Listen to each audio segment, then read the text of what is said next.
Eu sei que muitos de vocês já ouviram sobre o liberalismo. Liberais são desumanos e sempre foram. Muitos dos donos de escravos eram liberais. Há liberais que trabalharam para ditaduras.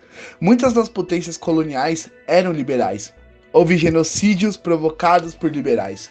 E tudo isso é verdade. Os termos são confusos algumas vezes e por isso devemos ser precisos. Hoje nós vamos falar de democracia liberal.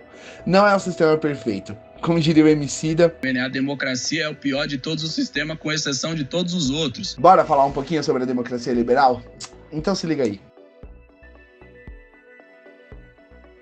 A democracia tá longe de ser perfeita. Olha a quantidade de injustiças ao seu redor. Tem violência, tem racismo, machismo e homofobia. Se você é pobre num país como o Brasil, dificilmente vai ter acesso a uma educação que te permita melhorar sua vida.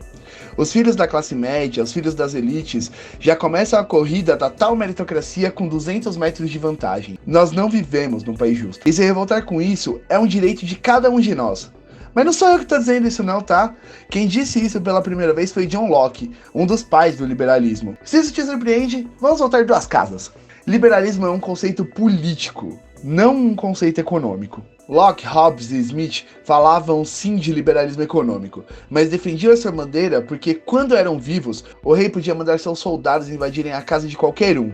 Locke se revoltou com essa parada e disse: não, a casa é propriedade privada, o governo não pode sair simplesmente entrando desse jeito não, meu truta. Liberalismo é muito diferente de socialismo e não só pelo que se defende. O socialismo nasce de Karl Marx e todas as vertentes marxistas vêm das múltiplas interpretações e releituras de um único homem sábio.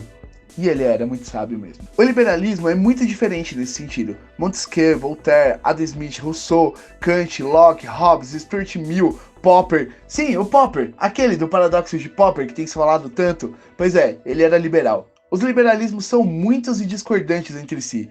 Keynes e Hayek, por exemplo, discordavam amplamente sobre a economia e os dois eram liberais. O liberalismo, na verdade, é um pacote de princípios. Vamos proteger as minorias. Vamos ter um Estado garantido por lei, onde todos são iguais nos seus direitos e deveres. Vamos ter certeza de que nenhum grupo vai ter o poder total. Vamos garantir que exista uma Constituição acima de todos os governantes e que tenhamos grupos políticos que se alternem no poder. Vamos ter certeza de que todos são iguais perante a lei, sem qualquer distinção de qualquer natureza, garantindo o direito à vida, à liberdade, à igualdade, à segurança e à propriedade. É assim que começa o artigo 5º da Constituição de 88, uma Constituição liberal. A democracia pura vira rapidamente a ditadura da maioria, que se impõe contra a minoria. Lembra disso? Vamos fazer o Brasil para as maiorias! As minorias têm que se curvar às maiorias! Ouço Jair Bolsonaro falando da democracia. Já que eu ganhei, eu posso tudo. É exatamente isso que chamamos de democracia iliberal. Quando a gente pega os princípios do liberalismo e mistura isso com a ideia da participação popular da democracia, dá liga. É verdade que existiam liberais que tinham escravos e até os que defendiam a escravidão. Mas sabe quem eram os líderes do movimento abolicionista no Brasil? Luiz Gama, Joaquim Nabuco, José do Patrocínio, todos eles eram liberais. Porque é isso, garantia do direito da vida, da liberdade e da igualdade. É verdade que tiveram liberais que apoiaram ditaduras. Roberto Campos, por exemplo, estava fechadinho com os golpistas de 64. A tal escola de Chicago deu consultoria econômica para o governo Pinochet. Mas a gente sempre lembra dessa participação da escola de Chicago no governo Pinochet e esquece o quanto a mesma escola de Chicago também influenciou o regime chinês. A gente pode dar muitos nomes para isso. Algumas vezes é pragmatismo, outras vezes é hipocrisia. Pelo caminho da hipocrisia, prega uma coisa, mas age de forma diferente. Mas isso não é uma característica liberal, é uma característica humana. Mas agora precisamos voltar ao conceito que é importante. Não é o liberalismo, é a democracia liberal. O direito que todo cidadão tem ao voto e um sistema no qual, mesmo sendo democrático, a maioria não se impõe sobre a minoria. Que todos tenham as mesmas garantias. Ah, mas não funciona como está escrito. Pois é, não funciona. É aos poucos, é com luta. E nunca foi fácil. A democracia liberal não se propõe utópica. Outros sistemas propõem utopias e entregam ditaduras. Democracia liberal dá trabalho, tem que brigar, como disse o Bakunin, tem que se organizar, como disse o Lenin, tem que entender, como disse o Trotsky, e tem que se posicionar com firmeza, como disse a Rosa. e continuar, e continuar, e continuar, mas vai melhorando, e melhorando, e melhorando. Perfeito? Não, e provavelmente nunca será, mas a gente continua aqui. Democracias liberais não fazem em 2021 o que elas faziam em 1921. A democracia liberal não é perfeita, mas estão inventando por aí, como na Hungria, por exemplo, democracias iliberais. Nessas, a maioria manda e a minoria se cala porque perdeu. Sabe a liberdade de expressão? Aquela liberdade de gritar bem alto: "Eu discordo, porra!" Não é da democracia. É o pedaço liberal dentro desse regime. Sabe a garantia de você não ser preso sem direito a advogado e ao devido processo? Não é democrática, é liberal. Aí você vai dizer, não tá funcionando. Pois é, não tá. Mas é, porque a democracia liberal é uma construção, é lenta e exige tempo de construção, de insistência no processo. De 1985 pra cá são 36 anos. É o período mais longo de democracia que a gente já viveu no Brasil. Nós temos alguns desafios pela frente. E bem grandes, tá?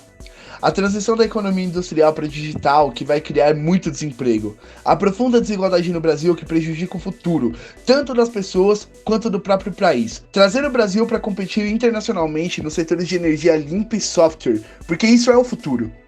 Todas essas coisas estão atreladas e vão exigir investimento em ciência. E não tem regime melhor para lidar com todas essas questões do que uma democracia liberal, que, vamos repetir, não é perfeita. Mas nela, podemos nos organizar e reivindicar o que falta. Se acreditamos nela e entendemos que sua construção é um trabalho constante, se compreendemos que quanto mais gente se engajar nesse exercício, melhor funciona a democracia liberal. Mais cabeças pensando, mais braços construindo, mais gente dizendo onde o calo dói. As pressões contra a democracia liberal vindas de grupos extremistas, de direita ou de esquerda, são a maior ameaça que o Brasil enfrenta. Aliás, não só o Brasil, tá? O mundo inteiro enfrenta esse desafio. Olha o que aconteceu na Polônia, olha o que aconteceu na Hungria, olha o que aconteceu na Venezuela e olha o que aconteceu no Capitólio, nos Estados Unidos. As pressões contra a democracia liberal são o maior desafio que o mundo enfrenta. Para finalizar esse vídeo, eu preciso muito fazer um apelo. Não pensem nem por um segundo que eu sou um liberal, muito menos um liberal à moda brasileira. Embora eu reconheça o conceito do liberalismo e a importância dele dentro da nossa sociedade moderna. Ainda assim, o liberalismo preencheu também muitos espaços importantes no campo da esquerda. Até mesmo alguns estudiosos consideram Rosa Luxemburgo uma socialista liberal, já que ela nunca foi lá muito fã da tal ditadura do proletariado e do controle central dos partidos comuns aos marxistas que lhe foram contemporâneos, certo? Então, eu acredito que devemos tratar os conceitos pelo que eles são e não para aquilo que a nossa imaginação quer que eles sejam. Nós precisamos entender as coisas como elas são, pois se tratarmos o liberalismo como simplesmente esse monstro, nós não estamos sendo muito diferente das pessoas que dizem que comunistas comem criancinhas, que comunistas querem roubar a sua casa, querem fazer com que outras famílias morem lá. E não, você não pode escolher não, de repente vai ser a família Lima que vai ocupar sua casa, tá? Então vota no Collor, porque senão o bicho papão do comunismo vai sair debaixo da sua cama. Frequentemente eu vejo nas pessoas de esquerda um equívoco do entendimento do que é o conceito liberal. Nesse vídeo eu quis mostrar que a democracia é liberal e que o liberalismo nem sempre pertence à direita, ok? Galera, esse vídeo aqui é uma homenagem a Kainá do Núcleo Penha PSOL. E agora, para Socialismo e Liberdade, digite 50.